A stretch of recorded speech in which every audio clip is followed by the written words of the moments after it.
یہ بات جان لیں کہ اللہ سبحانہ تعالیٰ کے جو پلانز ہیں نا وہ اللہ کو ہی پتہ ہوتے ہیں. اللہ آپ کو کیسے یہاں سے باہر نکالے گا وہ اللہ کو پتہ ہے. اچھا یہ جو پرابلم جس میں سے آپ گزرے ہیں اس پرابلم سے آپ کیا لیسن سیکھیں گے وہ اللہ کو پتہ ہے. سو ڈونٹ جج دا وزڈم آف اللہ، اور اللہ تعالیٰ کی تقدیر کو بھی جج نہیں کرنا چاہیے. دیکھیے اگر مثال کے طور پہ میرے لائف میں ایک پرابلم ہے جو کسی اور کی لائف میں نہیں ہے، کسی اور کی لائف میں کوئی اور پرابلم ہے وہ میری لائف میں نہیں ہے. اللہ کو پتا ہے کہ جو پرابلم میری لائف میں ہے وہ میں ہینڈل کر سکتا ہوں، جو اس کی لائف میں وہ ہینڈل کر سکتا ہے. اس کا پرابلم اگر مجھے ملتا شاید مجھ سے ہینڈل نہ ہوتا، اور میرا پرابلم اگر اس کو ملتا شاید اس سے وہ ہینڈل نہ ہوتا.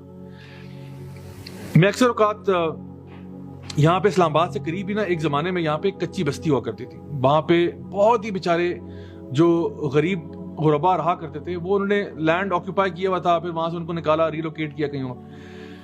تو میں دیکھتا تھا کہ گرمیوں کے مہینے میں نا تپتی دھوپ میں یہ بچے ننگے پاؤں چل رہے ہیں، اور میں دیکھتا تھا کہ یا اللہ، میں گاڑی میں بیٹھا ہوا اسی بھی آن ہے پھر بھی پسینے چھوٹ رہے ہیں، یہ بیچارے بچے کیسے سروائیو کرتے ہوں گے، اس گرمی کو کیسے برداشت کرتے ہوں گے. لیکن وہ بچے گرمی میں بھاگ رہے ہیں، کھیل رہے ہیں، مسکرا رہے ہیں، اور میں دیکھتا تھا کہ کیسے کر لیتے ہوں گے. لیکن پھر میں نے جب غور کیا میں نے کہا شاید ہو سکتا ہے کہ جو میرے پرابلمز ہیں وہ شاید ان کے لیے ہینڈل کرنا مشکل ہو. میرے پرابلمز یہ ہیں کہ مجھے اس دین کی بات لوگوں تک پہنچانی پڑتی ہے، مختلف جگہوں پہ جانا پڑتا ہے، ڈفرنٹ لوگوں کے ساتھ انٹریکٹ کرنا پڑتا ہے. ہر دفعہ یہ ضروری نہیں کہ لوگ خوشی ہوں آپ کی بات سے.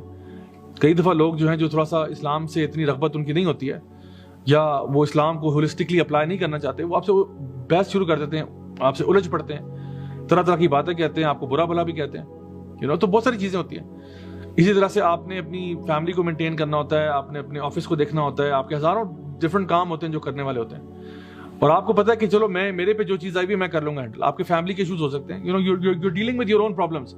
ہر بندہ اپنا ڈیل کر رہا ہے. سو جو بھی آپ کو چیز ملی ہے نا جان لو کہ وہ آپ کے لیے ٹھیک ہے. وہ انگلش میں کہتے ہیں نا whatever doesn't kill you only makes you stronger. جو چیز بھی آپ کو ختم نہیں کرتی نا یقیناً وہ آپ کو طاقتور ضرور بنا دیتی ہے.